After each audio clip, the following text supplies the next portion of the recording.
আপনারা সবাই জানেন যে ঢাকা ওয়াসা তারা বিশুদ্ধ পানি সরবরাহ এবং পয়ঃনিষ্কাশন এই দুইটার দায়িত্বে তারা আছেন। তো এখন কিন্তু আমাদের পানি মিটারে কিনতে হয়, পানি যতটা ইউজ করা হয় মিটারে সেটার বিল উঠে যায় কারেন্টের মতো।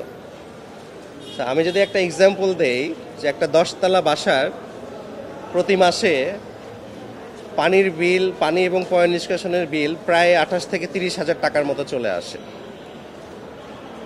তো এই টাকায় আমাদের আসলে বিশুদ্ধ সুপেয় পানি পাওয়ার কথা। আমি যদি বলি যে বোতলড ওয়াটার পাওয়ার কথা, সেটাও ভুল কিছু হবে না।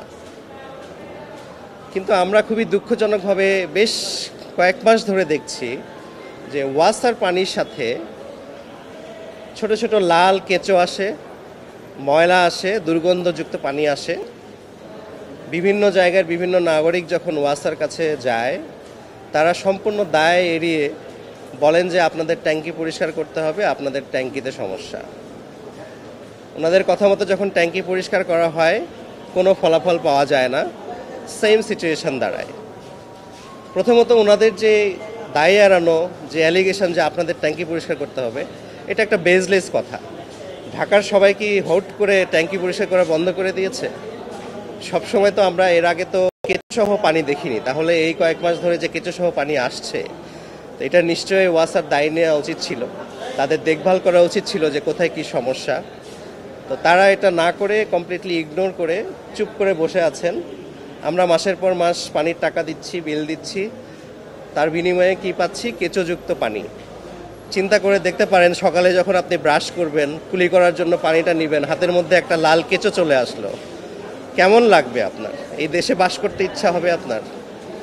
সো এই বাস্তবতায় আমি বিভিন্ন এলাকার বিভিন্ন ফেসবুক গ্রুপে যুক্ত আছি, যেখানে লাখ লাখ নাগরিক যেগুলোর মেম্বার, দেখেছি তাদের আর্তনাদ।